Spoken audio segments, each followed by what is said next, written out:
Good morning, everybody. Today we will solve few problems. First problem: derive an expression for the self-inductance of a toroid of circular cross-section of radius r and major radius capital R. Calculate the self-inductance capital L of a toroid for major radius 15 centimeter capital R. Cross section of toroid having radius small r is equal to 2 centimeter and the number of turns n is equal to 1200.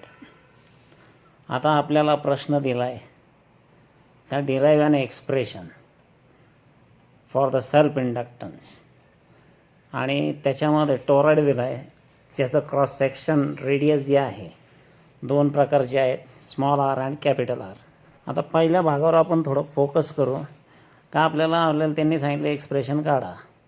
आता आपल्याला सगळं basic वापरायचं knowledge आपलं, तर त्याच्यामध्ये magnetic field inside the torrid म्हणजे बांगडी प्रकार जो आहे आणि बांगडीला आपण वायर गुंडळली तर तो प्रकार होतो टॉरॉइड. मग आता आपल्याला मॅग्नेटिक फील्ड जी आहे त्याचा बेसिक फॉर्म्युला माहिती आहे, बी इज इक्वल टू μ0 ni/2πr. आता n म्हणजे नंबर ऑफ टर्न्स आणि r म्हणजे काय, डिस्टन्स फ्रॉम टॉरॉइड ॲक्सिस. म्हणजे आता इथे जी आहे radius small r is very much smaller than capital R. आता इथं जी आहे मेजर रेडियस आणि क्रॉस सेक्शन ऑफ रेडियस, आता हे दोन प्रकारचे रेडियस आहेत. त्याच्याकरता त्यांची जर आपण तुलना केली तर capital R is very much greater than small r. Magnetic field in the cavity of toroid is, आता बांगडीच्या आतमधली जी खासियत ती कॉन्स्टंट राहते म्हणून त्याला कॅव्हिटी. म्हणजे पहिल्यांदा आपण स्मॉल आर आणि कॅपिटल आर मधला फरक बघू. स्मॉल आर म्हणजे बांगडीची जी कडी आहे त्याची जी क्रॉस सेक्शन आहे त्याचं झालं स्मॉल रेडियस आर आणि सेंटरपासून ते बांगडीपर्यंत ते झाला रेडियस कॅपिटल आर. आता हे दोन्हीचं आरचं जर मूल्यमापन केलं तर capital R is very much greater than small R. म्हणून it is written as B is equal to μ0/2πni/r. मग आता ह्या बांगडीवर आपण जी वायर गुंडळली त्याच्यातनं जो करंट वाहतोय त्या तारेमधनं, त्याच्यामुळं त्या बांगडीच्या आतमधल्या कॅव्हिटीमध्ये आपल्याला मॅग्नेटिक फ्लक्स तयार होणार आहे. मग तो किती, तर magnetic flux phi is equal to πr² गुणिले μ0/2πni/r. म्हणजे हे काय झालं, बी इंटू ए झालं. एरिया म्हणजे काय, πr² आणि बीची किंमत ऑलरेडी आहे. या दोन्हीचा गुणाकार केला तर मिळतो flux phi is equal to μ0 capital R. आता हा झाला flux. This is the flux that links with each turn. म्हणजे प्रत्येक वेटोळेशी हा फ्लक्स लिंक आहे, एवढी किंमत लिंक आहे. when the current I varies with time, म्हणजे करंट जसा जसा चेंज होत चालेल वेळेबरोबर, the induce EMF also across the terminal varies. मग आता त्याचा फॉर्म्युला काय, by Faraday law, E is equal to -NdΦ/dt. आता फक्त याच्यात काय करायचं, फायची किंमत टाकायची, बाकीचं काय आहे -n इंटू डेरिव्हेटिव्ह ऑफ μ0 मग याचा डेरिव्हेटिव्ह घेतल्यानंतर मला मिळतं -n इंटू ब्रॅकेट μ0 NR² आता di/dt काय म्हणतो आपण, derivative of current with respect to time. आता याची तुलना करतो आपण इंडक्टन्सच्या इक्वेशनची, म्हणजे E is equal to -L into di/dt. मग याच्यातून काय सिद्ध होतं, L term is equal to काय आलं, n into bracket μ0 NR² times capital R. आता हे आपल्याला एक्सप्रेशनच्या माध्यमातून कळलं एलची किंमत काय आहे ती. आता याच्यामध्ये टाका किमती वेगळ्या. याचा अर्थ आपण अर्धं एक्सप्रेशनचं काम संपलं, एलचा फॉर्म्युला सापडला. आता एलच्या फॉर्म्युल्यामध्ये ह्या कॉन्स्टंट किमती टाकून द्या. n is equal to 1200, r is equal to 2 centimetre, capital R 15 centimetre आणि μ0 4π इंटू 10⁻⁻⁷. आणि याचं कॅल्क्युलेशन केलं तर inductance L is equal to 2.41 into 10⁻³ henry हे उत्तर आलं. आता बघू आपण दुसरा प्रॉब्लेम. त्याच पद्धतीने आता टॉरॉइडच्या ऐवजी सोलोनाइड आहे. तर प्रश्न वाचूया.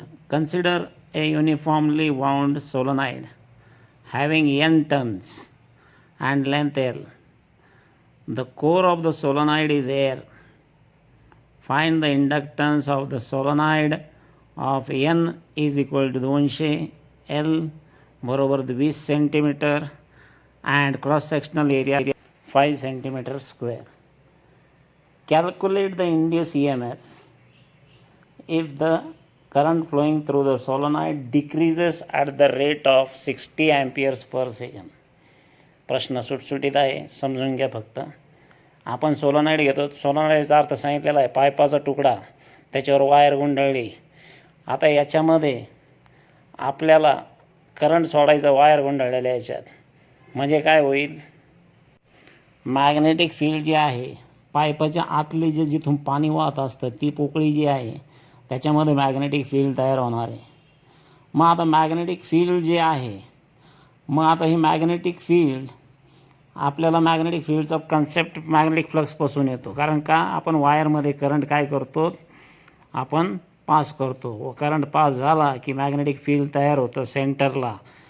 कुठं म्हणजे सोलोनाइडच्या पाईपाच्या आतमधल्या भागाला. म्हणजे वायरमधला करंट चेंज होतो. वायरमधला करंट चेंज झाला म्हणजे परिसरामध्ये मॅग्नेटिक फील्ड तयार होतं. म्हणजे मॅग्नेटिक फ्लक्स काय होतं ते सुद्धा व्हेरिएबल आहे. म्हणजे मॅग्नेटिक फील्ड व्हेरिएबल.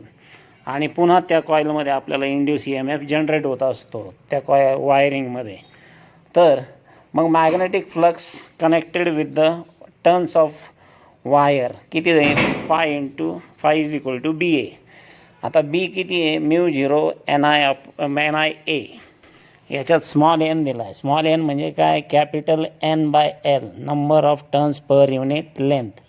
मग हे यांच्या जागेवर आपण किंमत टाकतो N/L.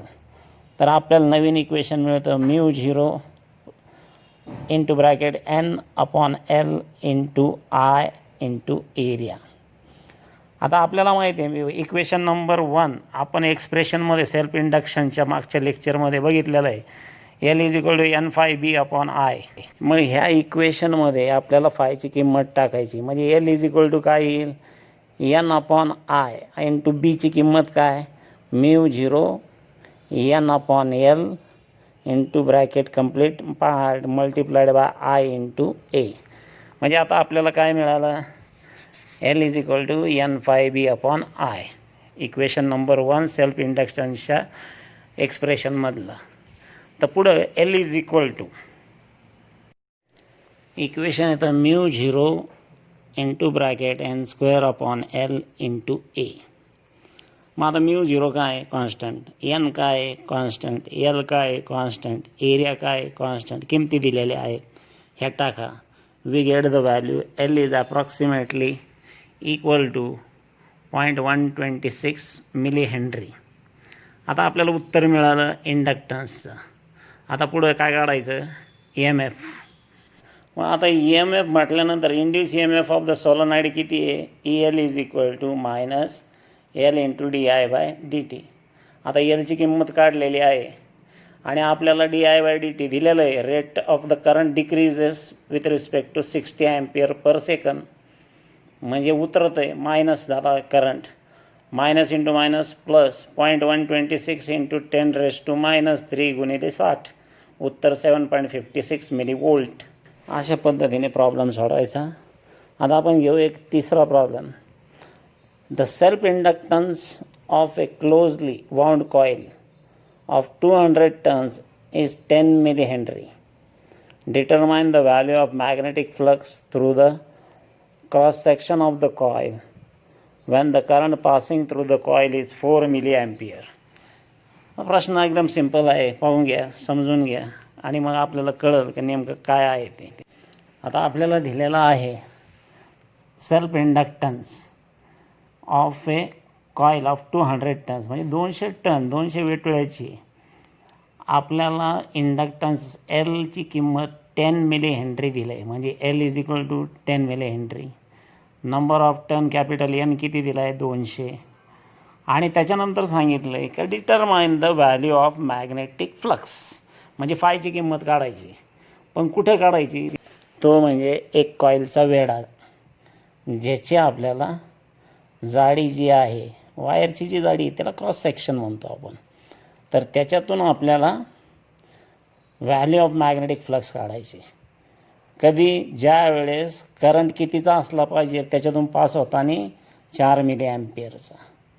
म्हणजे लक्षात आलं आपल्याला काय काय दिलं आहे? 200 पिळे दिलेत, ज्याच्यामध्ये इंडक्टन्स 10 मिली हेनरी आहे, नंबर ऑफ टर्न 200, आणि आपल्याला वायरचा जो सेक्शन घ्यायचा एक तुकडा म्हणजे जाडीचा, ज्याच्यामधून 4 मिली ॲम्पियर करंट फ्लो होतो आहे. अशा वेळेस आपल्याला ती मॅग्नेटिक फ्लक्सची किंमत काढायची. पण आता लक्षात घ्या आपल्याला वेळ किती आहेत? टर्न्स किती आहेत? 200. मग आपल्याला एकाचसाठी काढायचे. मग आता आपण बघू कसं करायचं आहे.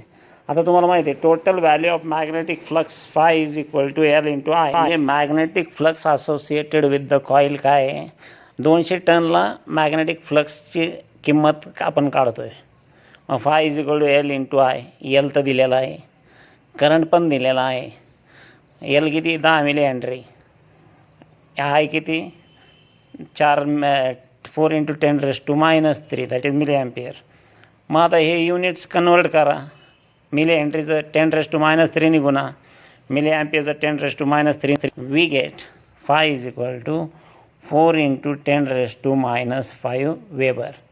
आता हे मला काय मिळालं? मॅग्नेटिक फ्लक्स पूर्ण कॉईलची निगेटिव्ह. आता मला काय काढायचं आहे? शेवटचा टप्पा फ्लक्स पर टर्न. पर टर्न म्हणजे एका वेटोळ्याला किती फ्लक्स, म्हणजे मॅग्नेटिक फ्लक्स आपल्याला किती वेटोळे आहेत? 200. पण मला एक पाहिजे. मग मी काय करायला पाहिजे? फ्लक्सच्या किमतीला 200ने भागायचं. वी गेट मग फाय किती आहे? 4 इंटू 10⁻⁵ भागिले N किती? 200. We get answer 2 into 10⁻⁷ weber. अशा पद्धतीने हा प्रॉब्लेम सोडवायचा आणि आपल्याला ह्या पद्धतीने एक्सरसाइजमधले काही प्रॉब्लेम्स आहेत ते सोडवायचे तुम्ही आणि प्रॅक्टिस करायची.